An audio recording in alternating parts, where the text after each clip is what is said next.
All right, good afternoon, everybody, and a very warm welcome to our weekly Learn in Your Lunchtime webinar. It's a great privilege to have Mike Lanesman here today, and we're going to be talking all things to do with Adobe. But before we get there, just a reminder that we have the Student Success Coach community Facebook group. We have the YouTube channel where you are now. I'll pop a couple of links into the chat so that you can access all of those resources. And from the Student Success Coach community, we do go live every week at 12 o'clock. And just by way of introduction, I teach students on all aspects related to academic performance, doing research proposals, academic writing, etc. So all of those resources and others we'll make available to you. And I think many of you that have been part of that group, we've shared the details of the Adobe group that we've set up and the courses that we'll be creating. And so you may be joining us because of your interest in those topics. So I think let's dive straight in, and hopefully you've got lots of questions about boosting your skills with Adobe, which is of course the world's standard when it comes to creative digital editing and software editing work, I suppose. But Mike's the expert, that's why we've got him here to talk about it. But Mike, before we dive into what we're going to be rolling out and how we're going to be helping students boost their Adobe skills, maybe you just want to give us a bit of an introduction to yourself and your background and what you've been teaching for the last 20 more years. Mike. Thanks, Peter. Hi, everybody. I can't see a list of who's in the chat, but so nice to be here, Peter. It's just great, and welcome everybody, and thanks for giving up your time. So my background is in photography. When I finished at school, I went and I studied photography at college. I did the 3 years art school diploma. And then I worked as a photographer in the medical field, supporting pathologists at academic hospitals. And they would go overseas and locally and provide talks on medicine and on their findings. They were pathologists and they needed slides. So when I studied photography, it was with film, and that was a fantastic background to leading up to where we are today. But I saw how things were going, and I saw that slide film was really on its way out. I remember the days when the pathologists would fly to London, and they'd get to London and they would look at their slides and they'd all have condensation of them from the change of temperature in the aeroplane. Now they can take it on a flash drive, and it's so much more convenient. So I started using a program, this must have been in the late 80s, called Harvard Graphics, which was the predecessor to PowerPoint. I did microscope photography and all that good stuff, in the clinical photography. How I've moved on in my career is I worked at the Standard Bank Group as a multimedia designer, doing animations and designing invitations for them in the marketing group. And yeah, now what I do is my key focus is actually teaching. So I lecture at a few colleges. And then I also do photography. So that's how I spend my days. Like, I've just come back from a shoot this morning and they already wanted the pictures out. So, I sit here and I just Photoshop. It's the Adobe Pro. I used to think Photoshop was the passion. This is the program. And they always say, don't let a program define you as a human being. It used to, and I think it still does. But then when I started teaching Illustrator, I thought, well, Illustrator was the program. Then I started teaching After Effects.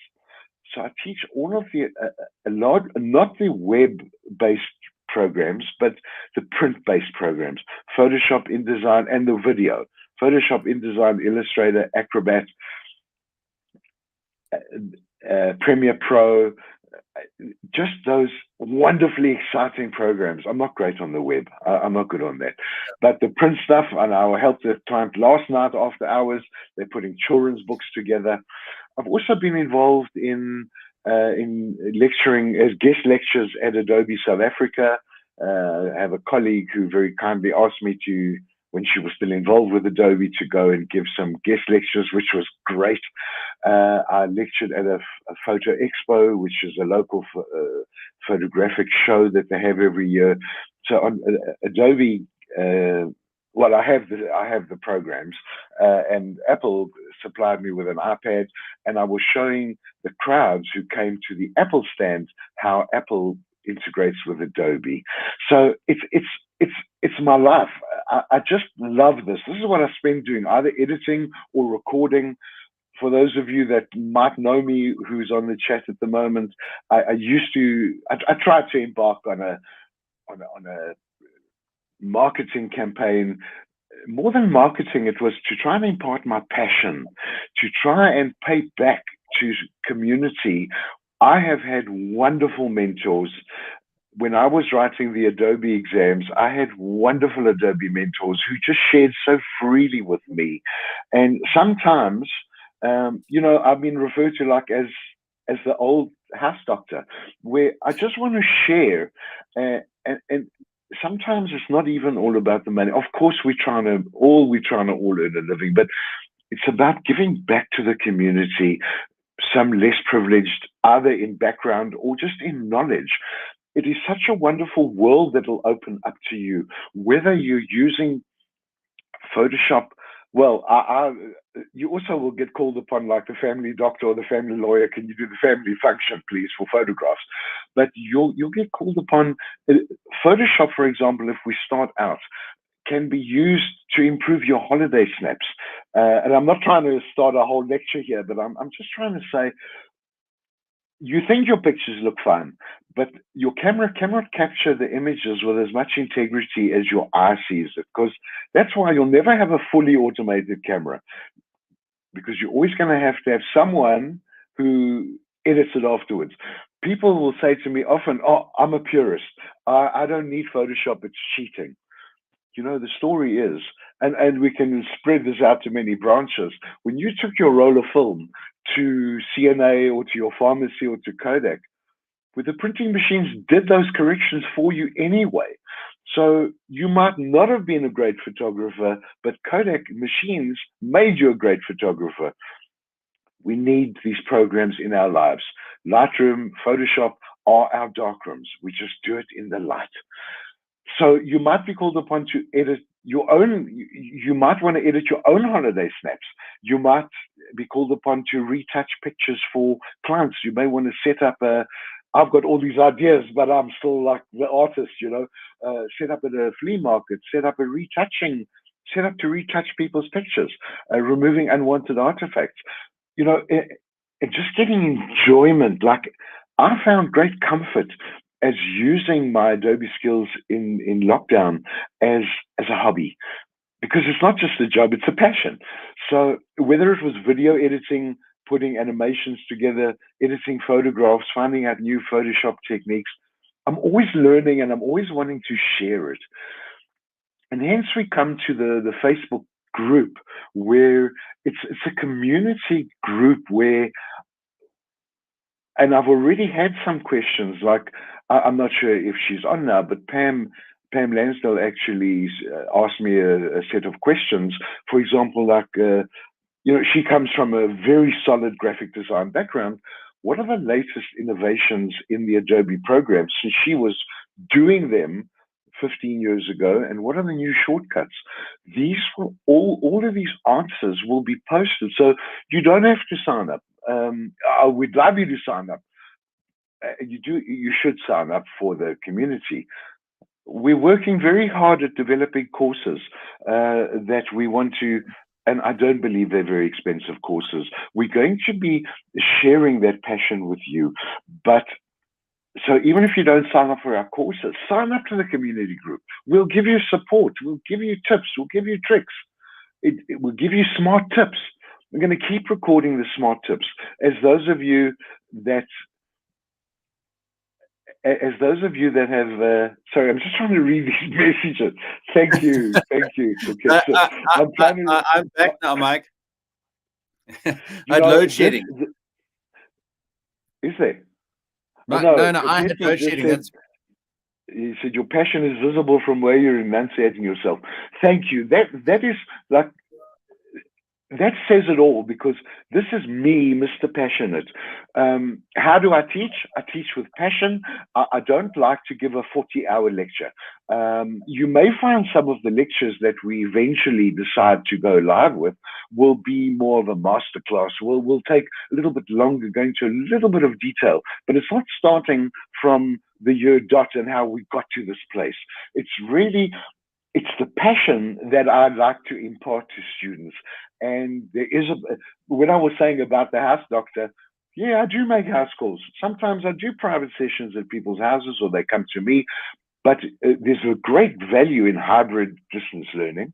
And if that's what I need to do, and that's what I encourage to do, people in the class need to ask questions so we can engage. So often in lockdown, you say to the students, do you understand? Have I made, they never say, do you understand? Have I made it clear how I'm explaining this concept? And they'd all just say, but after lockdown, they didn't even remember that I told them. So the more you engage, the more you'll get out. I'm here to share my 30 years of passion with you, my experience, just to make it. Hopefully, you guys will end up with a bit of my passion. I don't know if it's a good or bad thing, but this is what I'm here for, to give you passion, to give you my knowledge, to share my experience, and to have a good time and to teach you new skills. That's what it's about. Okay, that was quite a long Mike, intro. I'll answer any questions, but sure, that was the intro. No, well done, Mike. Mike, can you hear me now? I'm back online. I can. Okay, brilliant. Guys, sorry about that. I had load shedding, so but I'm back now. Thanks, Mike, for that fantastic introduction there. And we've just got some fantastic comments here. So I want to come back to Melo's question there, but Pam Lansdale says that Mike is the most passionate photography and Adobe teacher. Information. He makes learning so easy. Thanks, Mike. So I think you know Pam. I think probably one of your students. And I think that's already come through just in the first 10 minutes or so. And Mike, obviously you're talking about the community and the courses that we want to roll out. And I think it's just absolutely fantastic that now you can take your passion and your expertise and your teaching and reach so many more people, because we're able to package that into these online courses. And as I think you had mentioned, we'll be rolling out a range of Smart Tips courses for After Effects, Illustrator, InDesign, Lightroom, Premiere Pro, and then there'll be master classes for those. So there's so much that people can look forward to. And I think really a journey, Mike, that, we're going to be taking people on, which is really so exciting. So, Mike, maybe let's just answer a couple of questions here. Sure. Thank you, Peter. You're absolutely right, though. I'd love to look at Tumelo's question, but when I'm in a classroom or in an online class, I always refer to it as a learning journey. Absolutely, and I like to think of it a little bit more technical as a scaffolded learning approach, which I think we can gather here from Tumelo's answer. Usually, what seems to be a challenge in Photoshop is keeping natural due to the lighting options. The Photoshop course that we're busy actually working on now deals with a lot of lighting options. Tumelo, I'm not quite sure what you're referring to with lighting options. Is that image corrections, density corrections, or is it actually photography lighting options? Mike, if I was to interpret that question, I would suggest that he might have limited lighting options and wants to edit it in Photoshop to get it to a natural or best quality state, I suppose.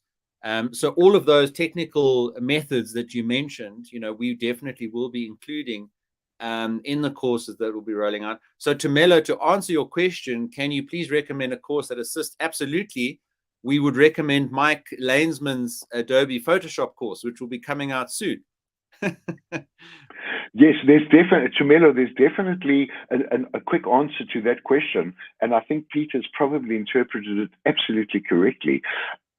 If you've got limited lighting resources, and I've done this before, where, for example, a photographer will go to a show house for an estate agent, and they just take pictures, limited lighting, not a big full professional photographer, but taking pictures for the estate agent. So the lighting that's coming in from the outside light on the windows is very bright, and the light inside the room is very dark. So yes, you can use something called layer masking that will absolutely recover that and bring it out straight away. One of the subjects that we're preparing at the moment in our Photoshop course deals with an image adjustment tool called shadows and highlights. Absolutely. So I see you both the options: use images taken off camera and edit them. Yes, layer masking. I always say to students, LM for layer masking. Just that's like my mantra, is layer masking to students. Reverse that and call it ML for Mike Lanesman. Just trying to remember layer masking. It's your savior. It's marvelous. Okay. And Mike, I mean, this is what we try and do in these webinars, is to give people absolutely tips and tricks and some value right away. So fantastic that we're talking about these things. Koketso has been making some valuable contributions on the chat group, which I just want to share and then get to his latest question. So he says, and I think this is fantastic: independence, I can take great pictures or snaps. Interdependence, I can take great snaps, but software takes your work to the next level. And Koketso, I would add another layer on top of that, which is that you could ultimately monetize your photographic skills with improved quality in Photoshop, and then sell those and start building a business out of those skills. So what we really want to offer you is the opportunity that if you enjoy taking photographs and you can start learning tools like Adobe Photoshop, that could be an income stream for you if you're talking about becoming independent through your photographic skills. Mike, what do you think? Absolutely. It is, as I was saying to you right in the beginning of that passionate intro, you look at a picture and you'll say, it's okay. And students often say this to me: I didn't realize that with your guidance, after we had made sometimes minor adjustments, sometimes it requires huge first aid picture, but even if it's just minor adjustments, the picture stands out, it jumps out at you, and you can definitely take that to a professional level where you can turn it into an income stream. Absolutely, Peter. That's fantastic, Mike. And then Koketso asks, will you include logo design and intro animations? Yes. The logo design, we will do that in the Illustrator course, and the animation will be done. The intro animations, we will look at that in the Premiere Pro course, but we will look at that more in the After Effects course, because that After Effects is like I don't know what to say, like the godfather of Photoshop. It's like Photoshop on 10 million steroids. Why I don't do, you can do animation in Photoshop and you can do logos in Photoshop.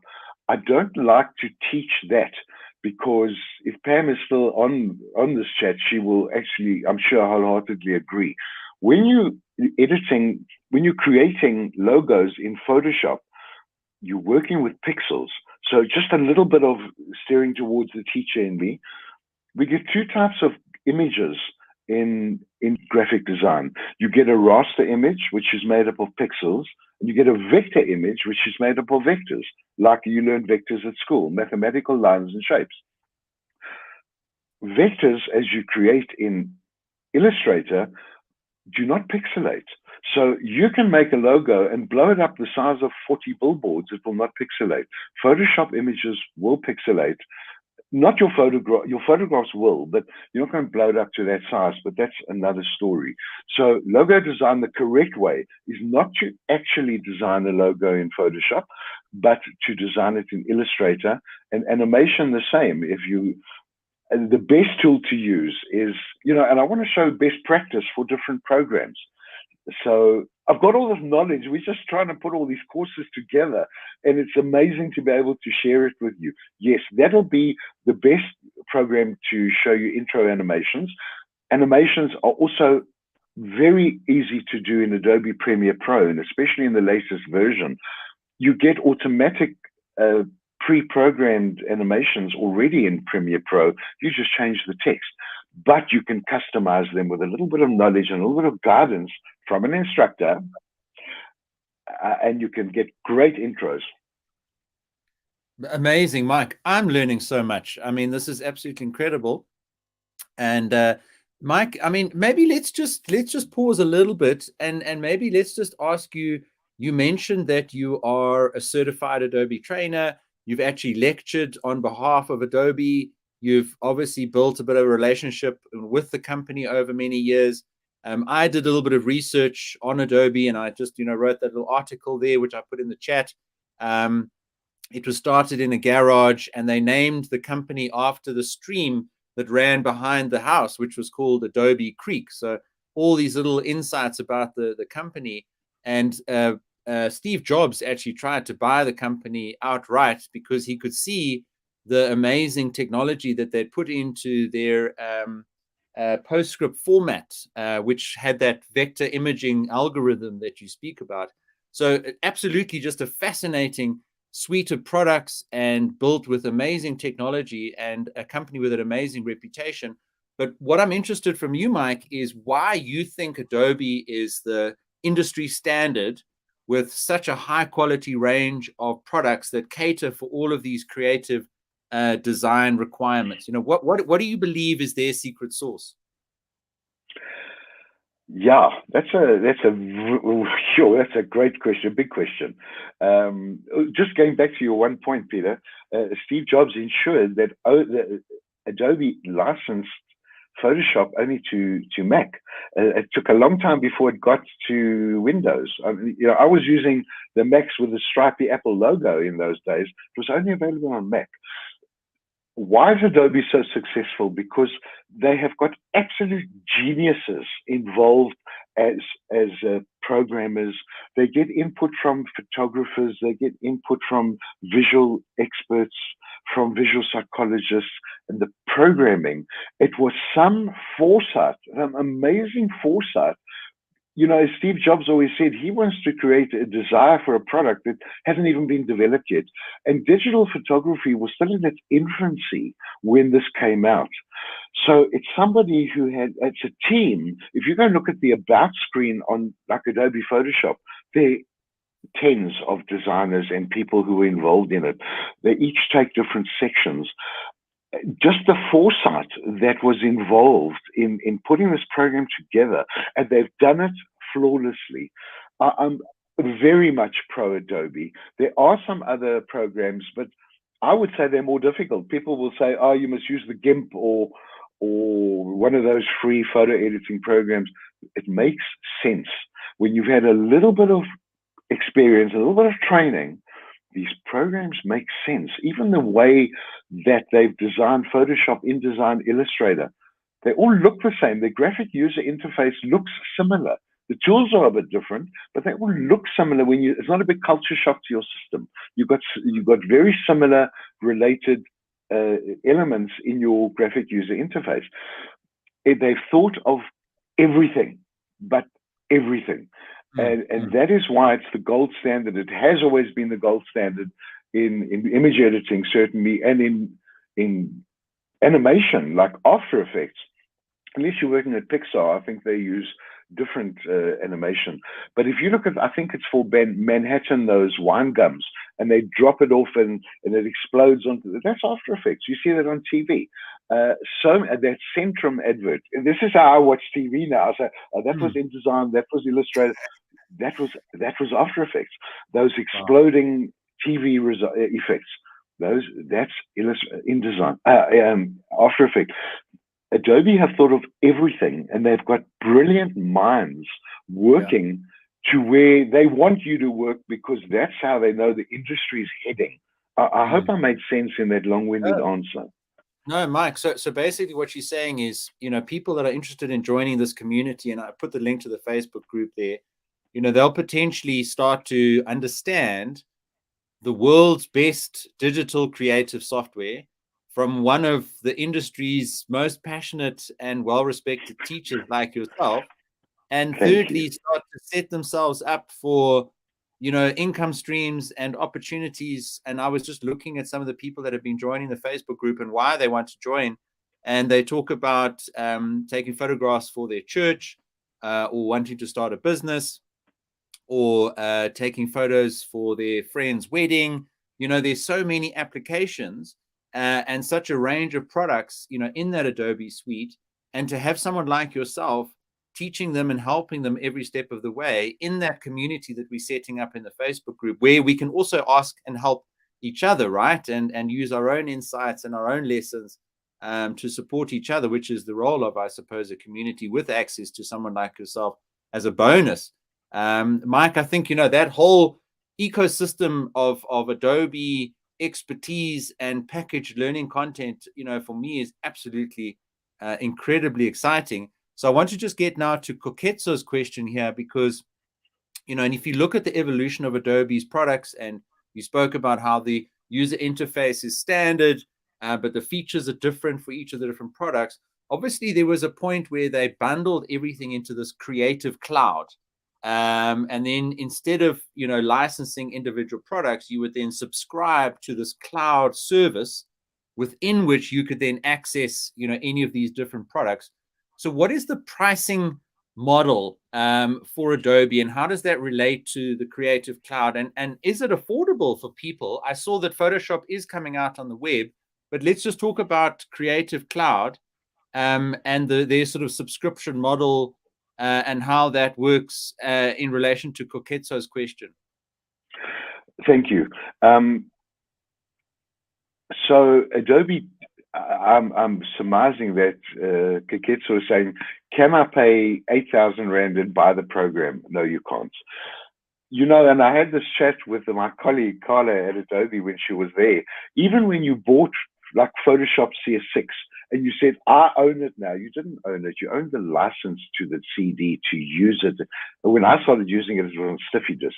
You owned the license. You never owned the product. Okay, that's just talking on behalf of Adobe. Adobe have got, so should you wish to embark on a photographic journey, they've got a package. I speak under correction, but I think it's about $20 a month where you can get Photoshop and Lightroom together. That's the photographic package. You probably get about 10 gigs on their storage, on their storage server. As Peter was saying about the ecosystem, and not everybody wants to be on the ecosystem, but when you see the ecosystem, you can be working on Photoshop on your iPad at a meeting with a client and sketch out, or an Illustrator, and they say, no, that's what I like as a proof. You get back to your office or your studio, it's already opened up on your desktop machine, and you can continue working on there. That's why you could use the cloud facilities, because if you take Adobe Scan and you scan a document, it goes straight into the Adobe Document Cloud. You don't have to worry where you're going to save it. You log in Adobe Acrobat and you find it on Adobe server. They're hosting it for you. There are so many benefits to, because you get a benefit of being able to download the mobile apps. The package I'm on is about 960 Rand a month, but that includes Photoshop, InDesign, Illustrator, Acrobat, Premiere Pro, After Effects, the whole shooting match, which I just need that because I teach all of them. You could get away with, I do believe it's about $20, or you'll get Photoshop and Lightroom, and so you can't outright buy it. You just pay a monthly subscription. So Mike, your $20, that's then Photoshop and Lightroom, and then you just pay on a sliding scale for additional products that you want to add into that subscription. You would, but I think it's about $20 a month for each program. Yeah. So it's quite a hefty cost. I think mine is about $59.99 a month. So if you're paying $20 and then you want to go and buy Premiere Pro, that's already $40. Then you want to go After Effects, that's already $60. I've got the whole shooting match for $59. But yes, you can. They customize. You can buy what you want. Yeah, and I guess, Mike, as you were saying earlier, it's a journey. And if you want to invest in real skills that you're passionate about and start that journey on the right note with the right partner and the right support, you actually do need to think about saying, okay, let me spend my money wisely, and invest in the right tools and the right experts to help me on that journey. And you've got to make your decisions, based on that, because if you go for a low quality, low price software, you're not going to get the value from it. You'll get the value that you invest in based on what you pay, generally speaking, right? So I think the message is Adobe is the gold standard. They've optimized their subscription model as best as possible. I see Pam does mention that there's a student discount. Mike, is that true? How does that work? Absolutely. If you can prove you're a student or an educator, that just reminds me, I should have got a letter from one of the colleges that I'm an educator.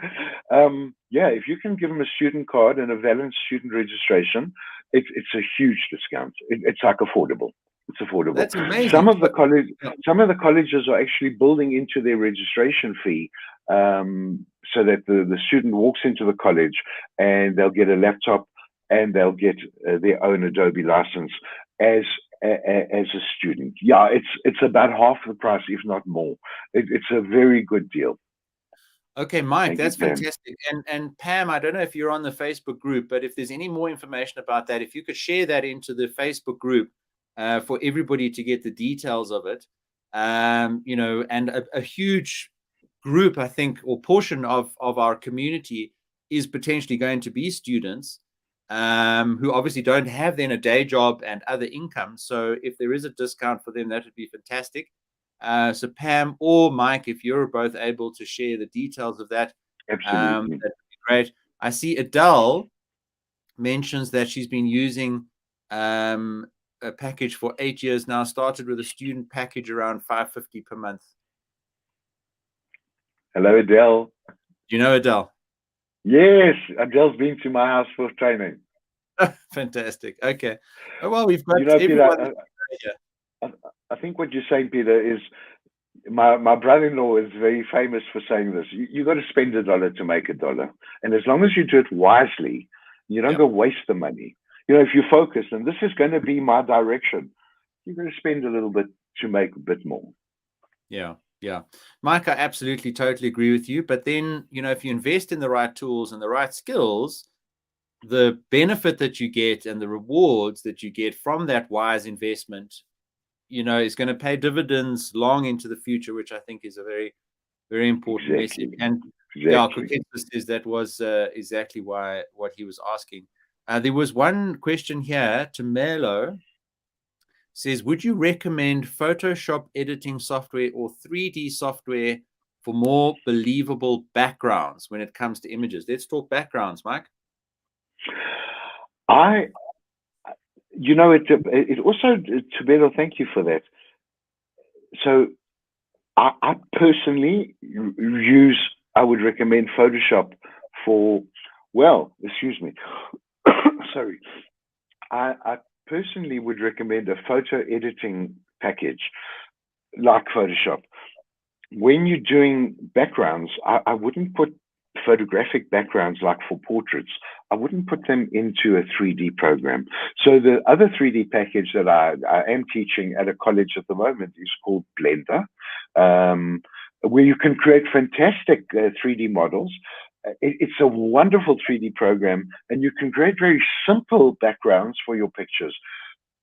But it just gets a little bit unbelievable. You want to keep everything, and I always mention this in my lectures, you want to keep your image believable. And I think it would be very science fiction-like if if you've got the thought that you wanted to have 3D backgrounds for pictures, it wouldn't turn your photograph into 3D, but it would be just like a very funky, arty background. I especially use photographs for backgrounds when I do school photography, and I use green screen photography. And then I just drop in either backgrounds that I've created myself in Photoshop.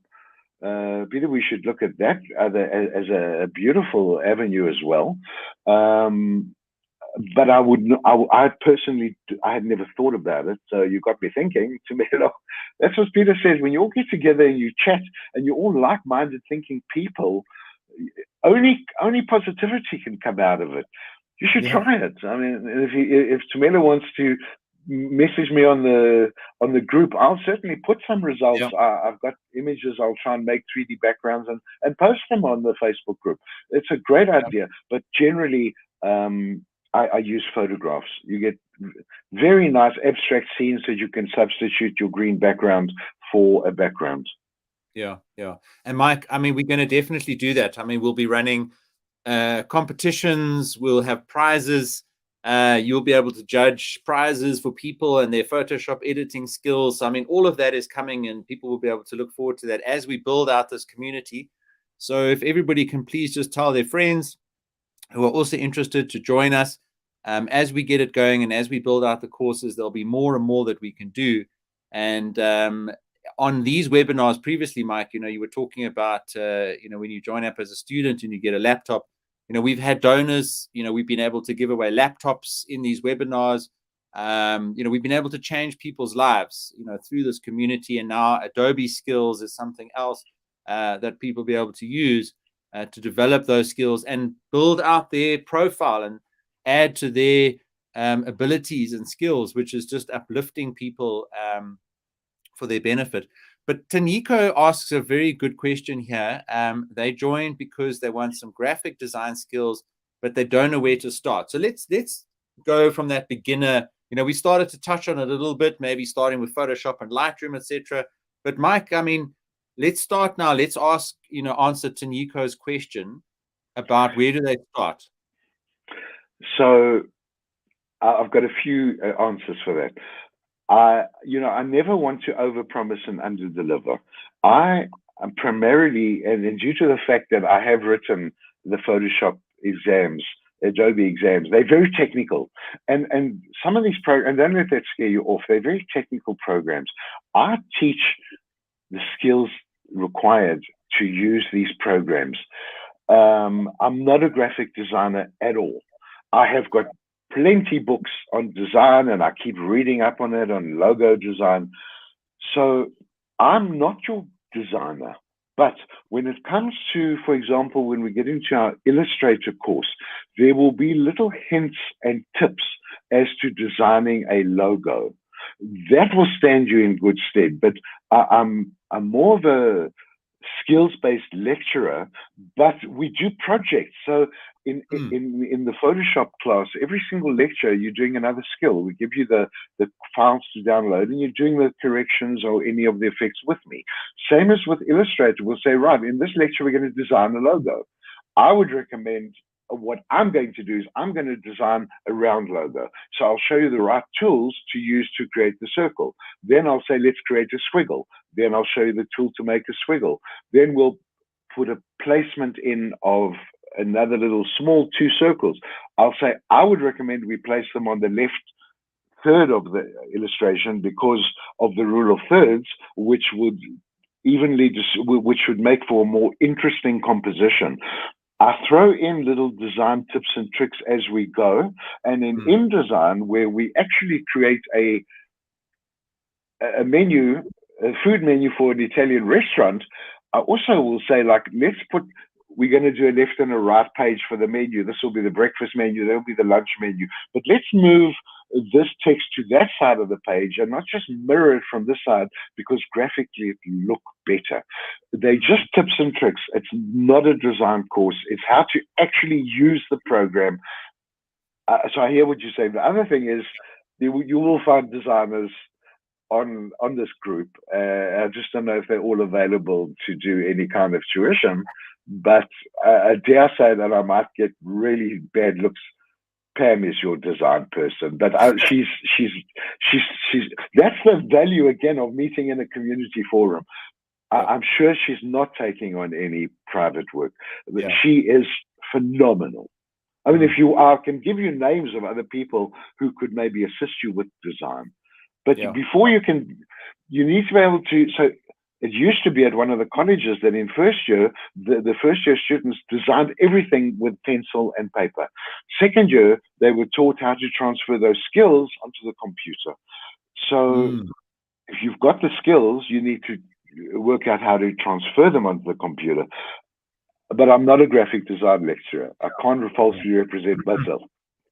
No, Mike, thank you for that authenticity. I appreciate that. And as you were saying, and it's starting, to make sense for me, you've got to have the skills with the program, which is primarily what you offer and what you teach. But then, the graphic design and creativity that I think Taniko is talking about and which Pam specializes in always goes hand in hand.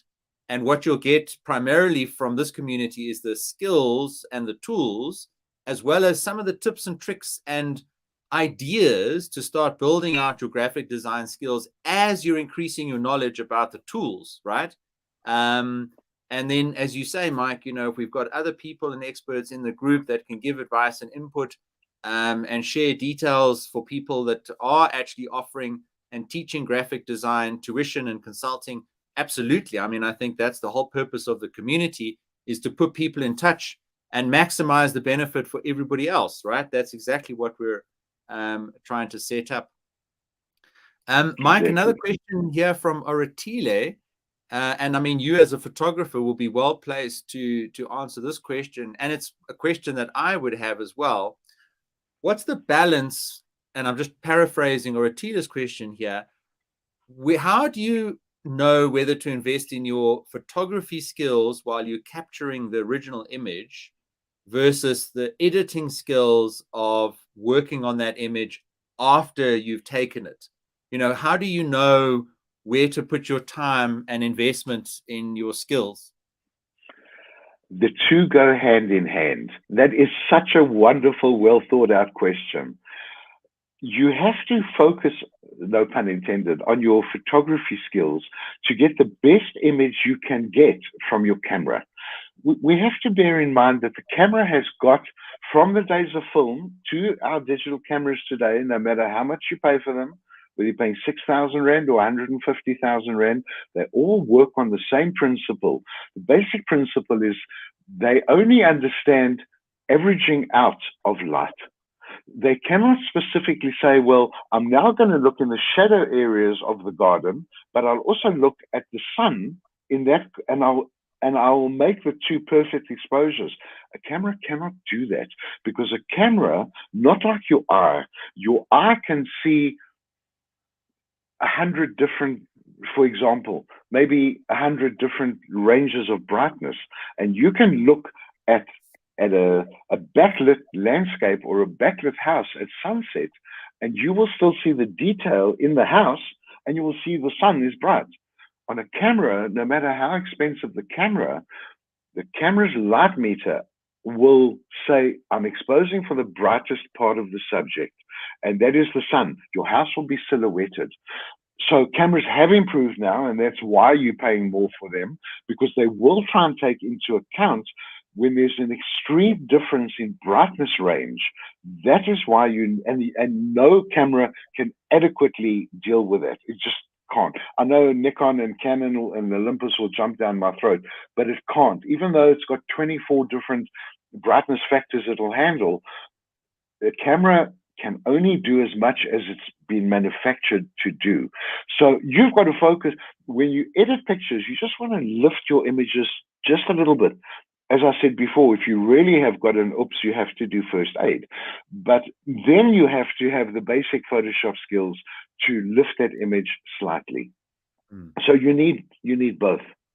Yeah. Mike, great question. Now let's change the question slightly. And I think this helps us understand, Oratile's specific context, because he's using his smartphone, right? And I think many people will be in the same situation. They can't afford to go and buy a fancy camera or even a decent extra camera, but cameras have been increasing dramatically. So first question he's got there is, is he setting himself up for failure? And the second question I would add to that is, in your courses and in the community, are we going to have an aspect of teaching that focuses on people who are primarily using their phones to take images? Absolutely. No, I don't think you're setting yourself up for failure at all. You're not. The best thing you can do is to go out at every opportunity and keep snapping pictures. I can share a little secret with you. I've often been next to Uncle Harry at the wedding, he gets better pictures than I do straight on the camera on the phone, because you've then got to take your expensive camera images into Photoshop. The phone pictures are great. When you say overcompensate with editing, I would just, you don't want to overcook your image. You don't want it to look like it's been falsely edited. It will pop naturally, but you don't want to bring it up too much. You just keep shooting on your mobile device. Photoshop mobile, there's Lightroom mobile. They're intended for this. Don't get fooled though by the, and it just brought another thought into my head. Don't get fooled by Vodacom when they say they've got 100 megapixel Samsung smartphone out now. It's not necessarily all about the megapixel count. It's about the size of the image sensor. So when you buy a 150,000 Rand camera, your image sensor is this size. When you buy a 100 megapixel cell phone, the sensor is still that size. It's not the end of the world. Keep shooting, and we will take care of a mobile aspect to editing and to photography. Keep shooting. That's what you got to do. Keep that passion going. You're never going to set yourself up for failure. Okay, Mike, and then just the other part of that question was, in our courses and the community, can we and will we make sure that we're acknowledging that a lot of people will be using their smartphones for photography, and that might then inform how we teach them the Photoshop and the Adobe skills in those products? Absolutely. It's a wonderful, wonderful, wonderful point, because at this point, I hadn't factored it in, but yeah, and it's going to come fresh off the press, but because we're almost there, but I'm going to add that in. Absolutely. That's a wonderful question. Yeah. I mean, I see it a lot, Mike. I mean, and as you say, often, in a wedding, when you're sitting in the second row right next to the bride, you've got the best vantage point, as opposed to the professional photographer who's coming in with their tripod or shooting it from the back, etc. So whether it's just because of the circumstance and the opportunity, or the simple fact that somebody can't afford to buy another device, another camera, it would be great, if we can teach all these Adobe products and the skills for using those, but bearing in mind also that a lot of the original images are going to be coming from smartphones, and how that might affect or inform or create opportunities for improving skills and working well with smartphone photography. So Pam agrees. A smartphone photography course sounds like a good idea. So we're definitely going to include this. I mean, I think, and that's why we have this webinar, because we want to learn from the community what people want, and then meet those needs and continue to grow the community and experiment and do things that's going to be useful to people. Mike, okay, so let's just come back now. Newse Cherian says, good day, Mr. Mike and crew. I love the session and art, but I don't know where and how to begin. So Mike, and I think we did touch on this with Taniko, but can we just go back to the action that we want people to take and the Facebook group that we've got set up? And that's really the starting point for this learning journey, right? So maybe you could just talk about, the action that you want people to take, which is to sign up to the group.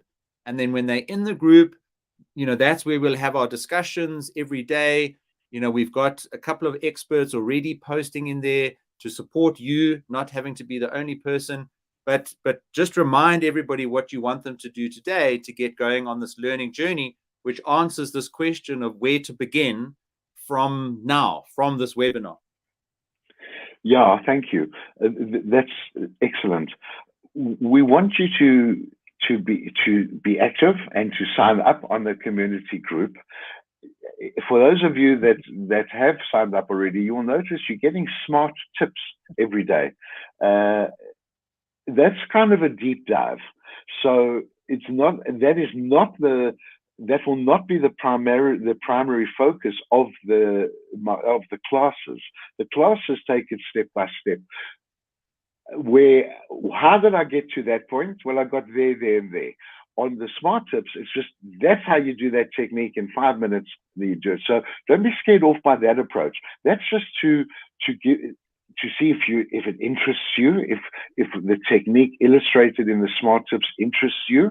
If you want a more, let's call it a fatherly approach, you sign up for the course, and that's the fatherly approach. I always say to my students, there's the dad in me coming out again. Yeah, sign up, get involved in the community, ask questions. I will be very active answering your questions. I'm locked out of LinkedIn at the moment, so I can't answer your LinkedIn questions. Put them on the Facebook group. I will get back to you. Put them on Twitter. I'll get back to you. We're here to help each other. I'm here to, as I said, let's share the information. Let's make your world a better place. Let's add value to your place in the world from my place in the world. That's amazing, Mike. I love that. Thank you so much. Pam made a good point there. Good to know basic design fundamentals and then work with the Adobe skills to go hand in hand.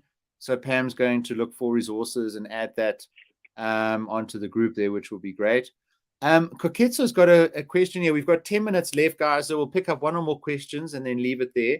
Koketso asks, is it possible to tell if a picture has been edited either through software or the eyes of a seasoned veteran? And I mean, what comes to my mind is, you know, in court, where they'll always ask an expert to give evidence about whether a photograph has been edited and doctored to hide something or look different, etc. I mean, Mike, explain the technicalities of that for us, please. You know,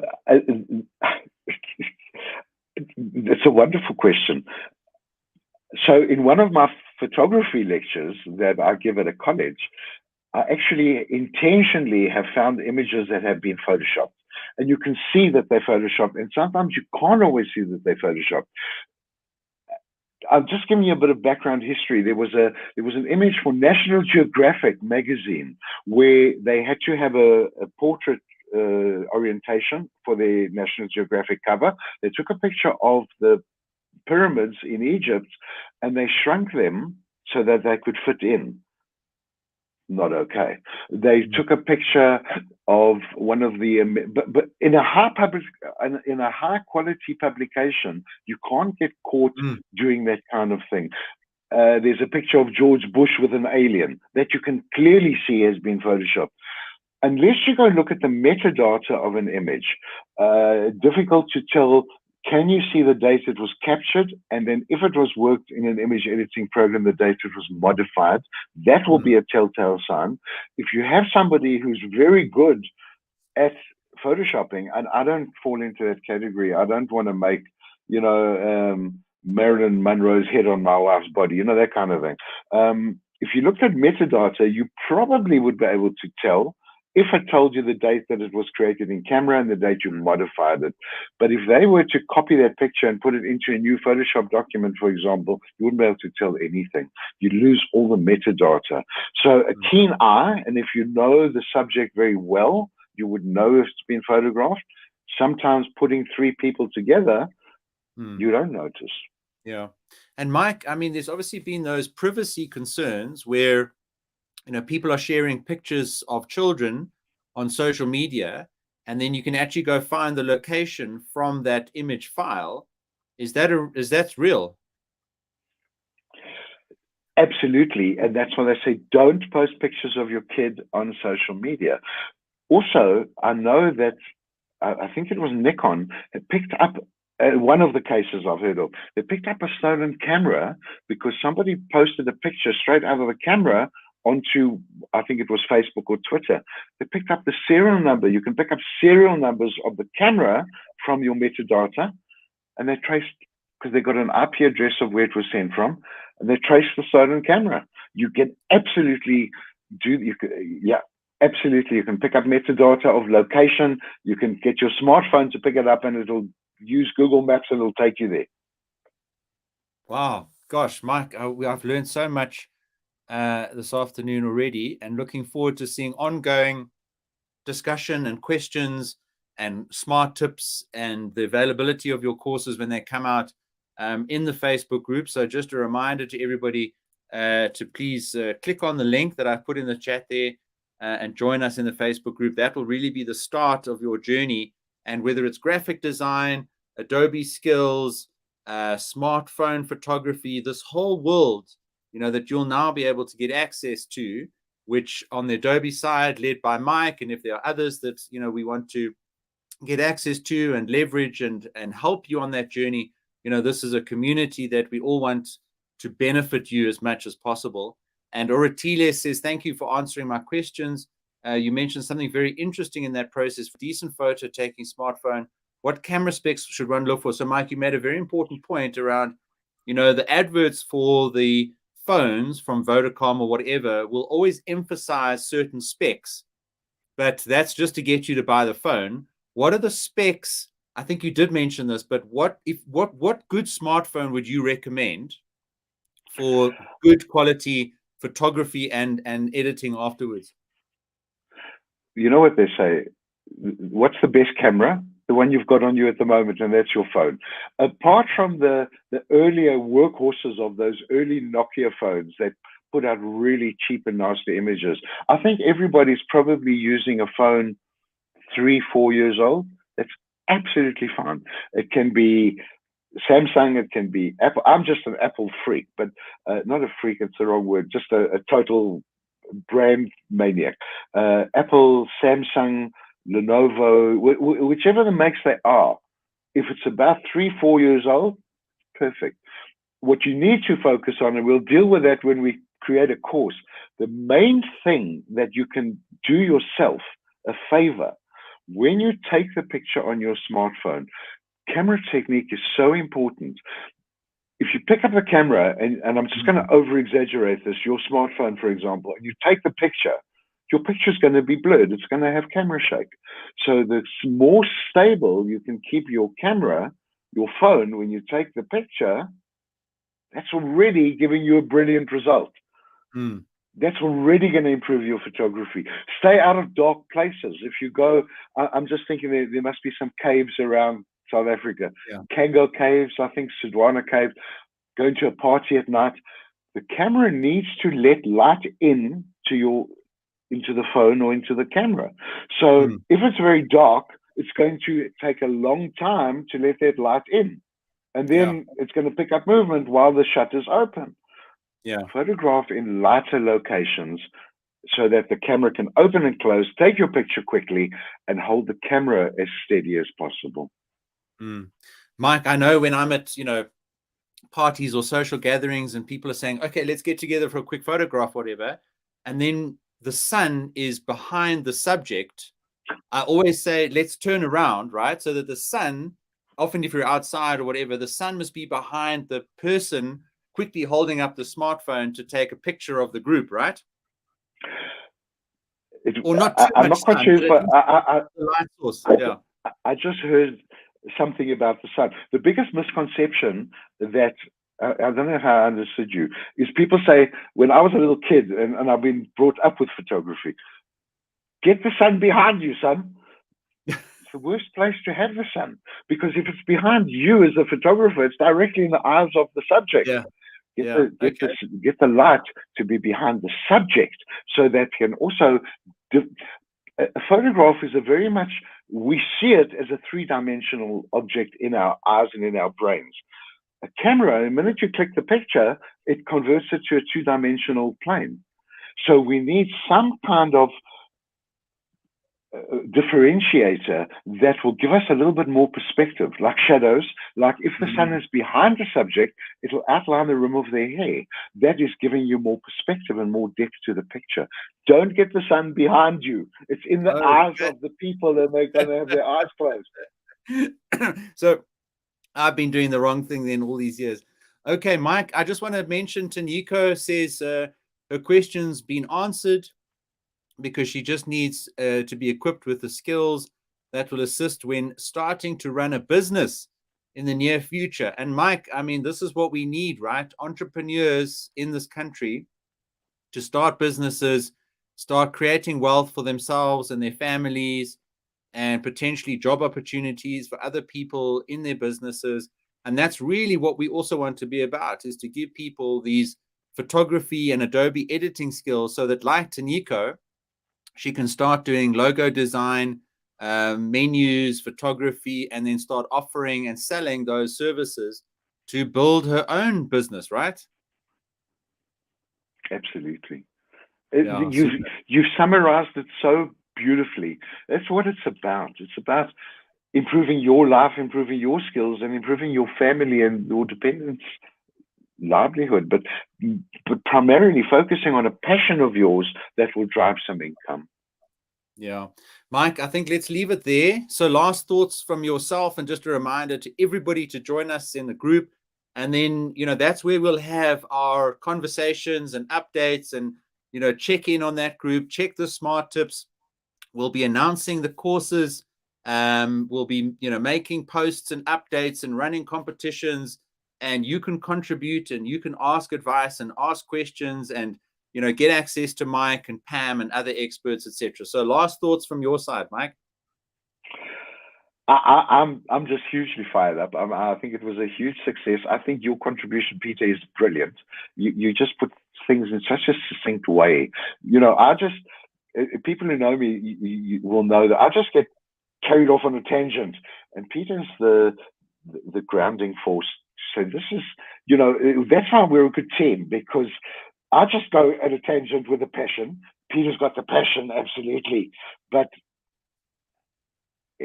I'm just so fired up from this, and it can only succeed and grow from strength to strength from here. Thank you, everybody, for joining. Thank you for your amazing questions.